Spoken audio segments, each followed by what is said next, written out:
guys, welcome to another chapter in the Land of Stories.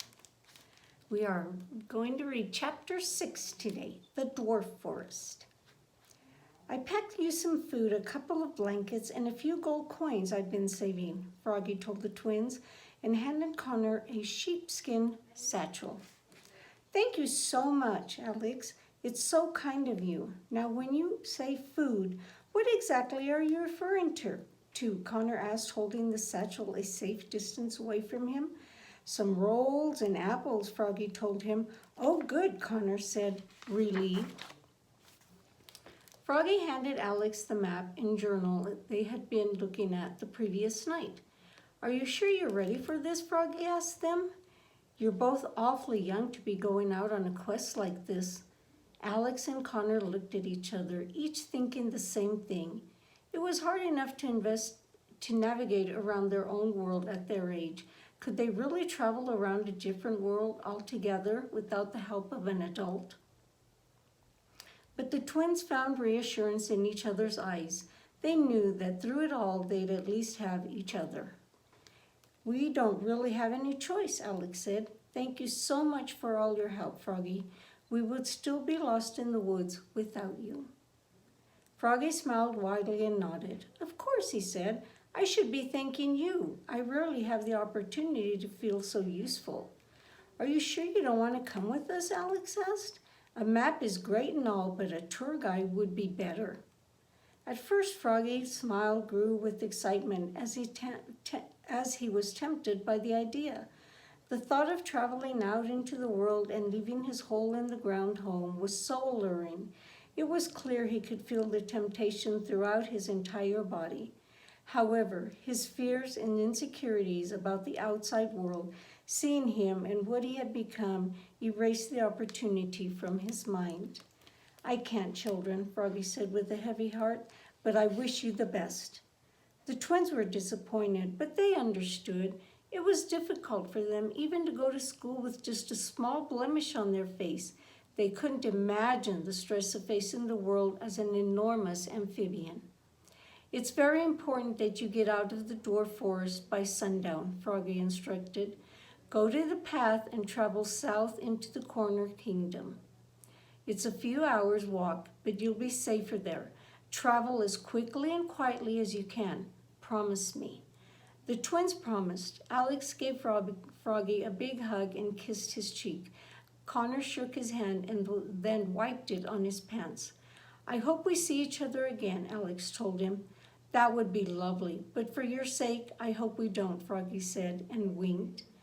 Connor clasped his hands. All right, those items for the wishing spell aren't going to find themselves, he said. Let's go. The twins pushed open the door and climbed up from inside the underground home. As they headed into the forest, Froggy waved goodbye until he was out of their sight. Soon they were back on the dirt path they had landed on the previous day, and they headed south as they had been instructed. It was very unnerving for the twins to be alone on the path now that they understood the dangers of the forest. They regretted not trying harder to persuade Froggy into coming with them. They jumped at every tiny sound the trees made. Alex and Connor remained silent for the first hour, as they walked afraid that their voices would attract unwanted attention from some of the creatures. Froggy had warned them about that. We're very brave, Alex finally said to her brother, breaking the silence. Or very stupid, Connor said. The path curved through the forest, revealing new trees and brushes every few feet. After some time had passed, the twins could feel their nerves and tension calm. Their pace became slower and slower, the more they walked as they became more comfortable with being in the forest. Connor let out a long sigh. What's that for? Alex asked him. I was just thinking, Connor said. Alice went to Wonderland after she fell into the rabbit hole. Dorothy's whole house was scooped up by a tornado that dropped her off in Oz. The Narnia twin kids traveled through an old wardrobe and ended up in a fairy tale world by falling through a book. Where are you going with this, Connor? Alex asked. I'm just saying, it's kind of lame compared to the others, Connor said with another sigh. I wonder if there's a support group for people like us. You know, people who accidentally travel into other dimensions and whatnot. Alex was appalled. Do you not get how lucky we are, she said. Think about all the things we're going to see. Think about all the people we're going to meet. We're going to be experiencing things no one else in our world ever has. Connor rolled his eyes. I'll feel lucky as soon as we get back home. Alex reached into her bag and pulled out her map. Her eyes became fixated on it, and she only looked every minute or so to make sure she wasn't about to walk into a tree. Every few seconds she'd snicker or smile when she discovered something new. She looked like a tourist. Shouldn't we be reading the journal? Connor asked. We need to make a list of the wish and spell items and find out where we can find them. We will, Alex said passively. There's plenty of time for that. Connor was getting frustrated with her. Did she not realize how serious the situation was? We need to go home, Connor said. What are we waiting for?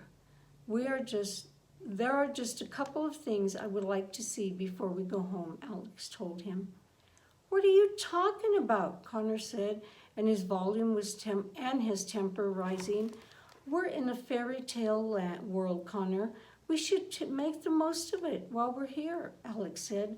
Who else gets a chance to see Cinderella's palace, or Jack's beanstalk, or Rapunzel's tower in person? Connor's mouth and eyes were wide open. He couldn't believe what his sister was saying. We're stuck in another world, and you want to go sightseeing, he said. Are you hearing yourself right now? Do you know how crazy you sound? She stopped walking and turned to face her brother. There was seriousness and desperation in her eyes. Connor, the last year of our lives has been horrible. We've lost everything but Mom and each other. Alex said, every night I've wished for a fairy godmother to magically appear and make everything better. And now we're in a place where that is a possibility. I don't have friends to go home to like you do. The only friends I've ever known live here, and I'm not going home until I meet them. Alex continued walking down the path. Connor was absolutely dumbstruck. Why am I being the logical one? Connor questioned. You're always overthinking everything. How are you not out of your mind with worry? What's there to be worried about? Alex asked with a laugh. For starters, what's Mom going to do when she finds out we're missing? Connor pointed out. She'll think we were kidnapped, and she has enough to worry about already. Alex knew he was right, but her desire to see the fairy tale world was so strong that she was able to ignore him. All I need is a day or two, Alex said. That'll give us plenty of time. How are you so sure these worlds run into the same time schedule? Connor panicked. Think about it. The stories of Cinderella and Red Riding Hood have been around for hundreds of years in our world, but it only seems like a decade or less has gone by ever since. A couple days here, and Mom may be in her 80s when we get home. Connor rubbed his head. It hurt from thinking so hard. Alex was listening more than she wanted to. He was practically repeating word for word what the logical voices in her head were saying. What if something happened while we're gone? Connor asked. What if we get back and apes or aliens have taken over our planet? If I miss that, I will never forgive you. Alex stopped walking and looked up from the map. A very odd expression appeared on her face. Didn't think of that, did you? Connor asked her. But Alex wasn't listening to him. Something else entirely had caught her attention. Do you smell that? Alex asked. What? Connor said. All I smell are trees and dirt. Alex took a couple steps further. No, it's something else. It's sweet, like something baking. Connor sniffed. Sure enough, a scrumptious smell was drifting through the air.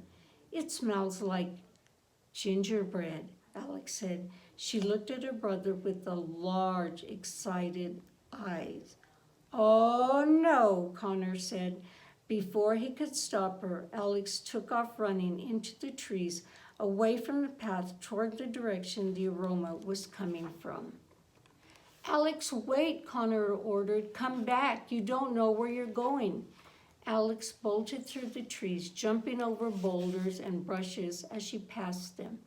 The scent became stronger and stronger the further she strayed from the path.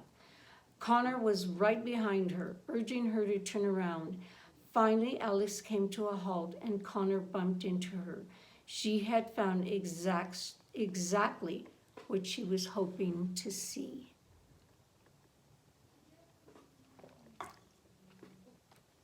A small gingerbread house sat in between two large trees. White frosting covered its pointed roof. Gumdrops were clumped around all like shrubbery, and candy canes lined the path to the front door like a picket fence. Look, Connor, Alex said, catching her breath. It's a gingerbread house, a real gingerbread house. Look how cute it is. Whoa, Connor said. I feel like I may get diabetes just looking at that place. Let's go inside, Alex said, and she stepped toward the house. Connor grabbed her arm. Have you lost your mind? Do the words Hansel and Gretel, cannibalism incident mean anything to you? I just want to peek inside for a second. Only 1 second. The door of the gingerbread house opened slowly. Alex and Connor froze. A large hooded figure squeezed out of the door and then raised its head to stare at the twins.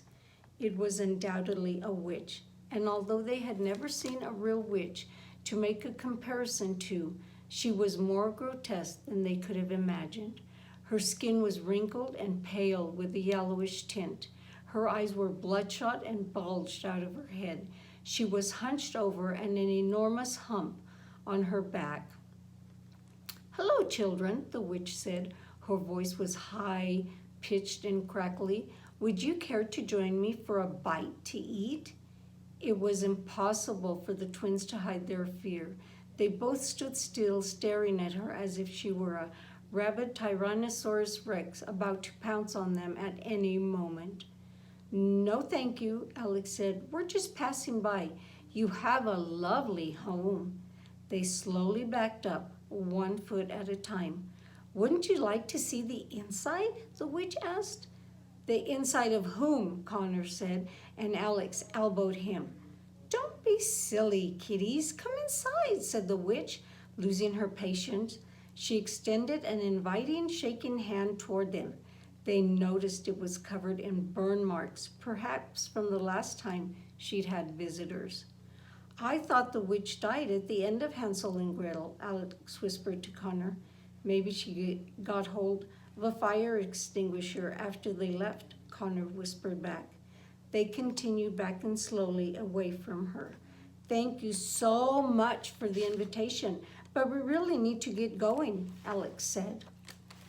We're on a really tight schedule, Connor added. We're meeting a couple of dwarfs for coffee in half an hour, so we better get a move on.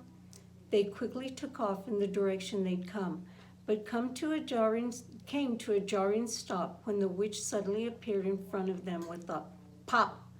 They tried running back the other way, but the witch just appeared in front of them again with a snap.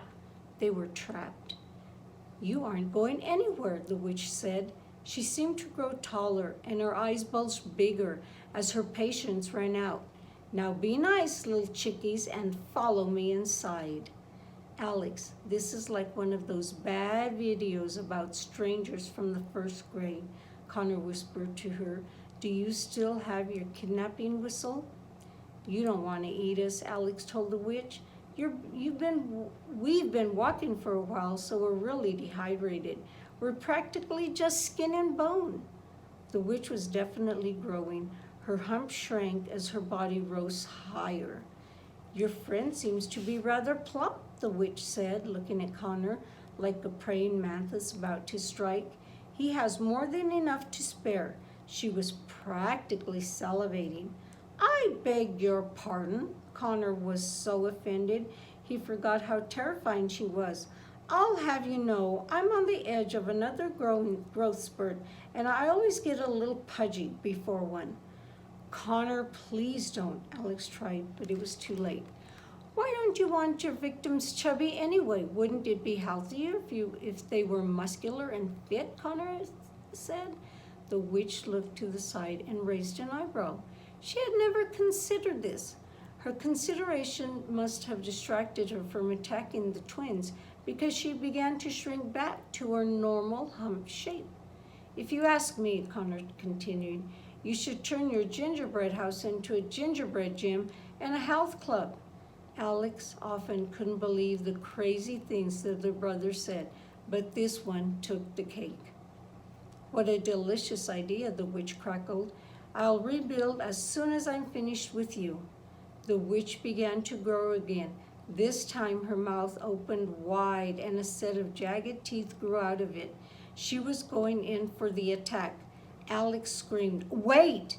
With her hands covering her face, she said, "You owe him." The witch recoiled into a smaller form. "I owe him?" she asked. "Yes, isn't that how it works?" Alex said. "He presented you with an idea and now you owe him a wish." "A wish?" the witch asked. "A wish," Connor asked. Alex nodded convincingly. The witch grunted. "Yes, the Happily Ever After Assembly just enacted a new law," Alex said, thinking on the tips of her toes.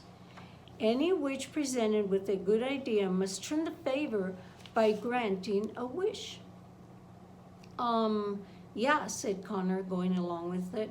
"Don't make Mother Goose fly down here. She'll let her geese loose on you, and some of them lay golden eggs, and that can't feel good. Who knows how aggressive they'll be." "Fine," the witch said. "I shall grant you one wish, but only because I don't want to deal with those fluttering freaks again." Connor leaned close to his sister. "What should I wish for?" "Should I wish to go home?" he whispered. "No, she'll try to trick us with whatever we wish for. It has to be a really specific wish," Alex said. "Hurry, child, I'm hungry," the witch demanded. "Okay," said Connor, thinking as fast as he could. It had to be a good one. It had to help them get out of this situation. "I wish you would become a vegetarian," he said to the witch. Alex turned her head sharply toward her brother. "That's what you picked." "Very well," the witch shrieked. The twins weren't sure if she knew what a vegetarian was. She reached her hands toward the sky and clasped them, making a sound as loud as thunder. The twins ducked, but the wish appeared to have done the trick. The witch humps faded, the yellowish tint of her skin disappeared, and her bloodshot eyes calmed.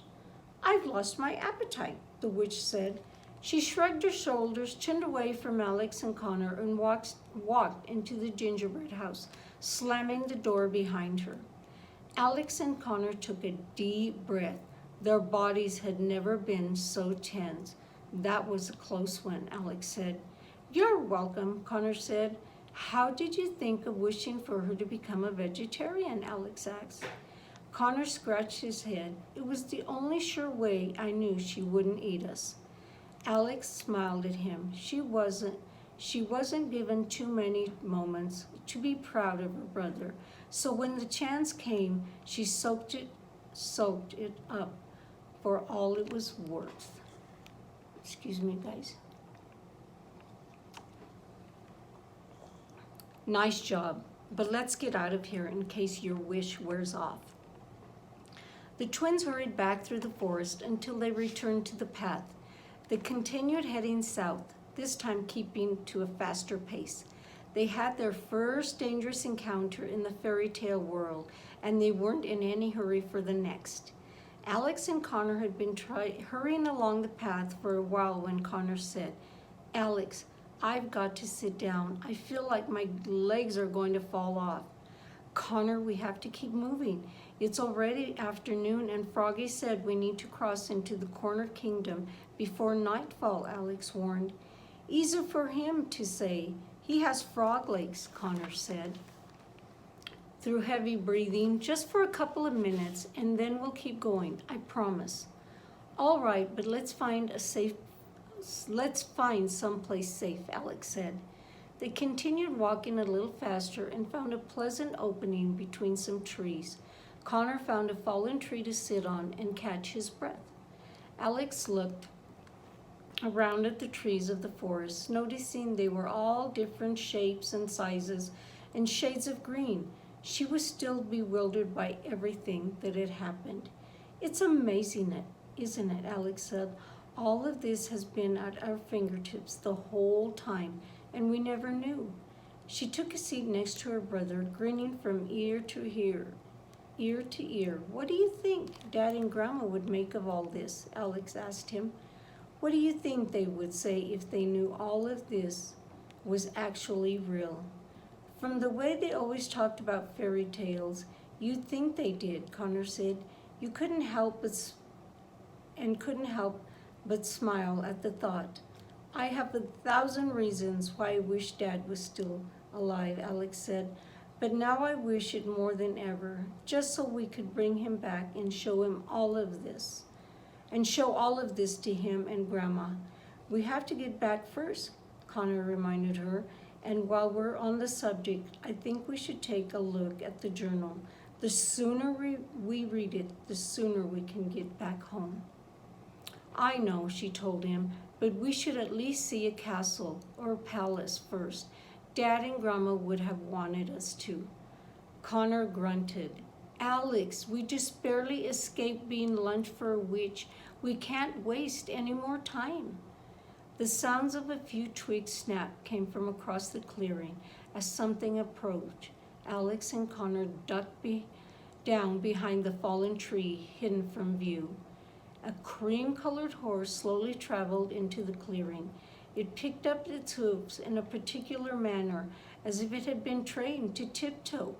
A woman was riding the horse, and she looked cautiously around the clearing as they entered it. She was young and beautiful.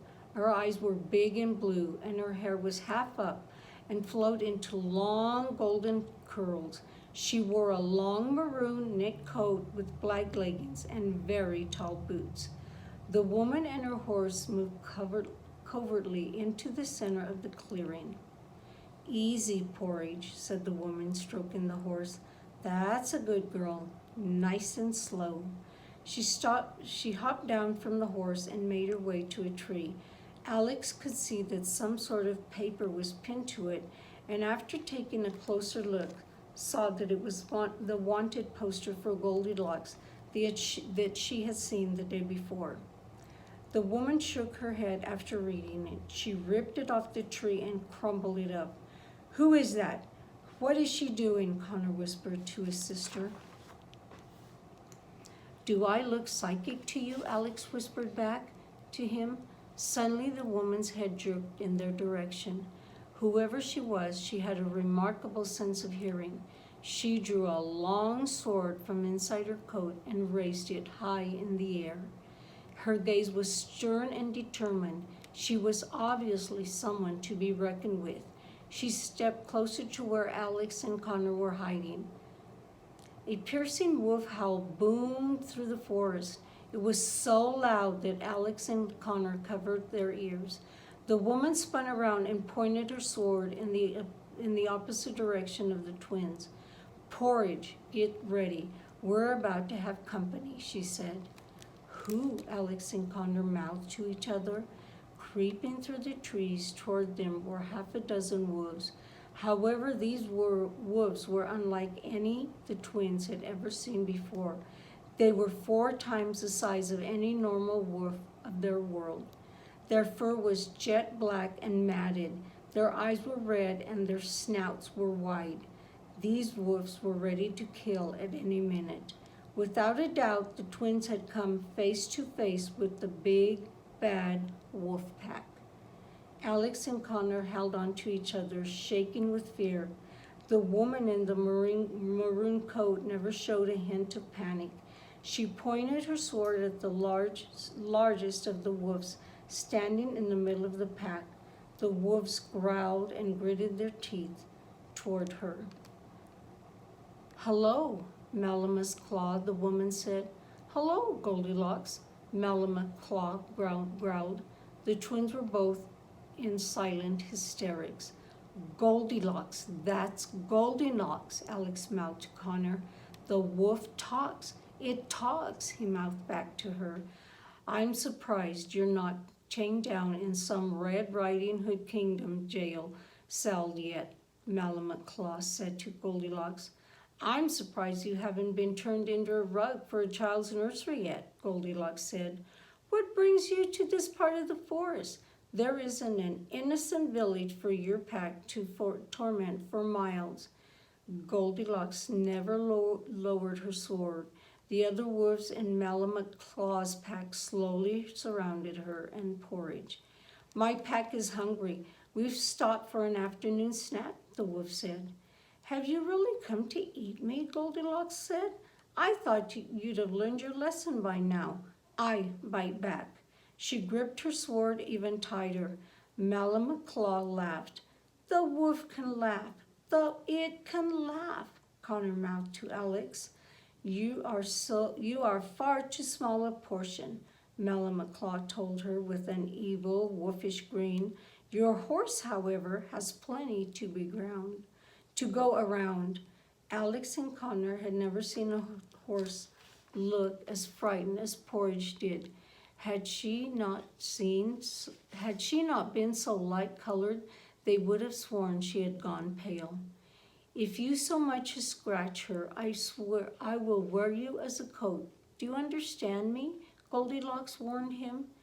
"All people do in this world is eat one another," Connor whispered to Alex. As soon as he did, he knew he shouldn't have. A wolf turned in the twins' direction. "Melama Claw, I think I just heard something," it growled. Alex covered her mouth so as not to scream. The wolf began sniffing vigorously in the air. "I smell 2 children, 1 boy and 1 girl." Goldilocks seemed as surprised as the rest of the wolves to learn this. So that was who she had heard from behind her moments before. The twins could hear their own heartbeat. What was going to happen next? Was Goldilocks going to rat them out to save her horse? Had they just narrowly escaped being devoured by a witch only to be eaten by a pack of overgrown wolves? "I'm afraid you just missed them," Goldilocks said. "I frightened them away, just like I frightened you the last time our paths crossed." "Then horse it is," Melama Claw declared. All the wolves howled together. It was deafening. They began circling Goldilocks and Porridge, getting closer and closer. The wolves snapped at them with their enormous jaws, and Goldilocks swung her sword at them. One wolf tried to pounce on Porridge, but the horse kicked him away with her hind legs. Another wolf tried to bite Goldilocks, but she struck him with her sword, drawing blood, and he whimpered away. Goldilocks was the best swordswoman the twins had ever seen. Any time one of the wolves got so close as a claw close to her or her horse, she was quick to shield him. Porridge wasn't so bad herself. She wasn't shy about kicking away any wolf that was too close for comfort. A wolf leaped and sank its claws into Porridge's back. The horse bucked to free herself. In one quick slice, Goldilocks chopped off one of the wolf's paws. He limped into the forest, howling in pain. 2 wolves teamed up on Goldilocks. One leaped toward her, and she tipped over the other one. Her sword flew into the air and landed close to where the twins were hiding. Goldilocks was on the ground, unarmed. The wolves were closing in on her and her horse going in for the kill. "Catch!" Connor yelled and tossed the sword straight at her. Goldilocks swung it hard as the wolves closing in on her. leaving large gashes in their muzzles. Retreat, Melmac-Claw ordered his pack. No snack is worth all of this trouble. The wolves stamped into the forest, growling and howling in anger, letting the rest of the forest know they were on their way. Until we meet again, Goldilocks, Melmac-Claw called out as he disappeared into the trees with the rest of the wolves. Goldilocks got to her feet and put her sword away. She was out of breath, and now the enemy had left, much more vulnerable than now that the enemy had left, much more vulnerable than she had shown in combat. She petted Porridge's nose and dabbed the horse's wound with the fabric of her coat. Good girl, Porridge, Goldilocks said. She turned and faced the fallen tree Alex and Connor were hiding behind. You can come out now, Goldilocks said. The twins were hesitant at first, then Connor popped up and exclaimed, "That was awesome!" Connor, Alex said, popping up beside him. "That was one heck of a fight," Connor continued. "You know, at first I really thought they had you. I never expected a girl and her horse could be any match for 600 wolves, but you impressed me. Where did you learn to fight like that?" Goldilocks was not amused by his enthusiasm. "When you've been on the run as long as I have, you pick up a few tricks here and there." She turned around and remounted her horse with a jump. "So is it really you?" Alex said. "Are you really Goldilocks? The woman wanted dead or alive for all her crimes?" "Don't believe everything you read," she said sternly, and then pulled on Porridge's reins and galloped away. But she only traveled a few feet before she steered Porridge back to the twins. "Thank you for your assistance," Goldilocks said. Connor nodded. "Here, take this in case you need it." Goldilocks reached into the side of her boot and pulled out a silver dagger. She tossed it on the ground. "Now get as far away from here as possible. Those wolves will be back sooner than you expect." And with that said, Goldilocks and Porridge galloped off into the forest. Alex and Connor stood motionless, watching her ride off out of sight. "That was amazing," Connor said. He retrieved the dagger from the ground and put it inside his satchel. As terrified as that was, it was kind of nice to see another human for a change. "We'd better get out of here," Alex said, "and this time we're not stopping until we're out of the dwarf forest." Connor couldn't agree more. The twins continued down the dirt path, running this time. They had experienced more danger today than they had ever experienced in their entire lives. Unfortunately for them, it wouldn't be the last encounter with Goldilocks, the big bad wolf pack, and the dwarf forest. That is the end of chapter 6. See you guys next time.